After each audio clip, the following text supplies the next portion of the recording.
Hello everyone, welcome back to my channel. இன்றைக்கி நம்ம என்ன வீடியோ பார்க்க போகிறோன்னா, எனக்கு ஆரி ஸ்டாண்ட் வந்து நான் வாங்கியிருந்தேன் இல்லையா, அதோட ஃபிட்டிங் எப்படி பண்ணுறது, அதில் கிளாத் எப்படி ஃபிட் பண்ணுறதுன்னு தான் உங்களுக்கு காட்ட போகிறேன். இப்போது ஆரி ஸ்டாண்டோட பார்சலை நான் ஓப்பன் பண்ணுறேன். ஓப்பன் பண்ணிவிட்டு அதில் இருக்க பார்ட்ஸ் எல்லாம் ஃபஸ்ட்டு தனியாக பிரித்து எடுத்துக்கிறேன். அதில் வந்து ஒரு பெரிய ரிங்கு, இன்னொரு உட்டன் ரிங்கு கொடுத்துருக்காங்க, அப்புறம் 4 லெக்ஸ் கொடுத்துருக்காங்க அந்த ஃப்ரேமுக்கு. இது வந்து பார்த்திங்கன்னா 18 இன்ச் சைஸு. இதோட ப்ரைஸ் பார்த்திங்கன்னா 410 ருபீஸ் வரும். இப்போ இது வந்து நான் எப்படி ஃபிட் பண்ணுறதுன்னு உங்களுக்கு காட்டுறேன். இதுக்கு வந்து 4 லெக்ஸ், உட்டன் ரிங், அப்புறம் அது மட்டும் இல்லாமல் அயர்ன் ரிங் ஒன்று இருக்குது. இந்த லேச்சஸில் நம்ம இந்த லெக்ஸை வந்து ஃபிட் பண்ண போகிறோம். அதுலேயே வந்து உங்களுக்கு நெட்டு கொடுத்துருப்பாங்க. நீங்கள் நல்லா கட்டிங் பிளேட் வச்சு டைட் பண்ணிட்டீங்கன்னா உங்களுக்கு ஃப்ரேம் ஆடவும் ஆடாது, நல்லா ஸ்ட்ராங்காக நிற்கும். இப்போ அந்த லேச்சஸை அதில் ஜாயின் பண்ணுறோம். ஃபஸ்ட்டு நட்டை தனியாக எடுத்துக்கோங்க. எடுத்துகிட்டு அந்த ஹோல் இருக்கு இல்லையா, அதில் இந்த ஸ்டாண்டை வச்சுட்டு நீங்கள் வந்து ஜாயின் பண்ணுங்கள்.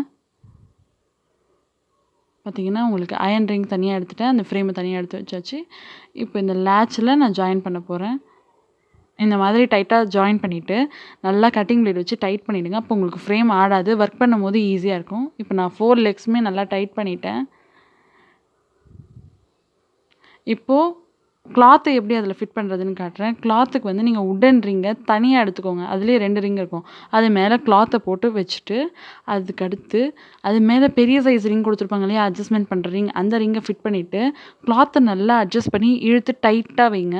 அப்போ தான் ஒர்க் பண்ணும் போது ஈஸியாக இருக்கும், எந்த சுருக்கமும் வராது, ஒர்க்கும் கிளியராக அழகாக நம்மளால் பண்ண முடியும். நல்லா டைட்டாக இழுத்து விட்டுக்கோங்க. இழுத்து விட்டிங்கன்னா இந்த மாதிரி உங்களுக்கு கிடைக்கும். இன்னும் கூட நீங்கள் டைட்டாக இழுத்துக்கலாம், கொஞ்சம் டைட்டாக இழுத்திங்கன்னா நல்லாயிருக்கும்.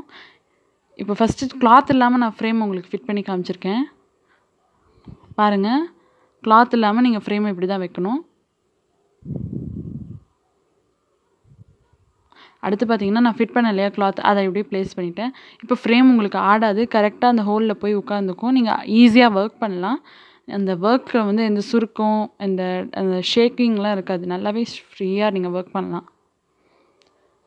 தேங்க்யூ. என்னோடய வீடியோஸ் பிடிச்சிருந்தால் மறக்காமல் என் சேனலை சப்ஸ்கிரைப் பண்ணுங்கள். வீடியோஸை லைக் பண்ணிவிட்டு பாருங்கள்.